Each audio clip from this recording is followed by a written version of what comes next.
ఏంటమ్మా too much. ఏం చేస్తున్నారు గవర్నమెంట్? సిగ్గులేని గవర్నమెంట్లు వస్తాయి పోతాయి, మళ్ళీ సేమ్ ప్రాబ్లం. 45 minutes నుంచి నన్ను బేగంపేట దగ్గర ఆపేస్తున్నారు. ఇక్కడ కాదు అక్కడ కాదు ఇక్కడ, బ్యారికేడ్స్ వేసేసారు, అదేసారు ఇదేసారు అని అంటున్నారు. ముఖ్యమంత్రి గారు, గతంలో ప్రభుత్వాలు నడిపించేది రాజు బాగుండాలని మేము చేస్తాం. మేము ఒక జోగిని, ఒక అమ్మవారి మీద కళ్యాణం చేసుకొని వచ్చేవాళ్ళము.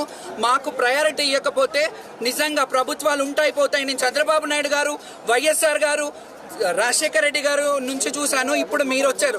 వస్తున్నాయి పోతుంటాయి కానీ మేము మాత్రం శాశ్వతం. అంటే మా ఊపిరి ఉన్నంత వరకు, మేము శాశ్వతం అనట్లేదు కానీ మా ఊపిరి ఉన్నంత వరకు ఈ సేవ, ఈ అమ్మవారిని ఇలా అలంకరించుకొని ఈ రోజుకి 32 ఏళ్ళు నేను అమ్మవారిని కళ్యాణం చేసుకుని, కళ్యాణం అయిపోయింది, నేను ఇక్కడికి వచ్చా. ఏంటండి మీరు చేస్తున్నది? అదే నేను అంటున్నా. 45 minutes నుంచి నన్ను తిప్పుతూ ఉన్నారు పోలీసు వాళ్ళు. నిజంగా గవర్నమెంట్ ఫ్లాప్ అయిందని చెప్పాలి, చెప్పాలి. నేను మంత్రి గారికి, కొండ సురేఖ గారికి మెమరాండం ఇచ్చాను. మీరు కమిటీ వేయండి, శివశక్తుల కమిటీ అన్న వేయండి అని అంటే మిమ్మల్ని కమిటీలో తీసుకుని ఏమంటారో ఏమో అని అంటారు. మంత్రి గారు వచ్చి ఒక కమిటీ వేయమని అడిగినప్పుడు వీలైతే వేయాలి, లేకపోతే అట్లీస్ట్ మా నీడ్స్ ఏంటో చూడాలి. ఇక్కడ వచ్చేది 70% శివశక్తులే వస్తారు. మీరు అందరు చూడండి, 70% ఆఫ్ శివశక్తులు ఉంటారు.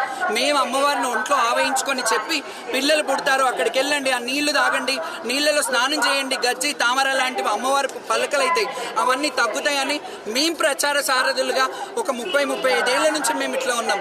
మీరు మాకు ఇచ్చే గౌరవం ఇదా? పోలీస్ వాళ్ళే, ట్రాఫిక్ లేనే లేదు, వీడియోస్ కూడా ఉన్నాయి. పోలీస్ వాళ్ళు ఇక్కడ కాదు, మాకు ఇక్కడ లేదు, మీరు అటు వెళ్ళాలి, అటంటే అటు వచ్చాం, అటంటే అక్కడ ఆపేశారు, మళ్ళీ ఇటు వచ్చారు. తిరుగుతూనే ఉన్నాను. 45 minutes నుంచి కళ్యాణం అయిపోయిందని తెలిసింది. బాధ అనిపిస్తుంది. ప్రతిసారి నేను గొడవ పడడమే అనిపిస్తుంది. మీ అందరికి ఏమనిపిస్తుంది అంటే నేనేదో పబ్లిసిటీస్, నన్ను లాస్ట్ ఇయర్ మరి బాగానే చేశారు కదా ఉత్సవాలు, బాగానే వచ్చాం కదా, మరి గత ప్రభుత్వం అన్నా అట్లీస్ట్ ఆ ఇనిషియేట్ తీసుకుంది. ఏం జరిగిన వీళ్ళందరికీ తెలుసు. ఇప్పుడు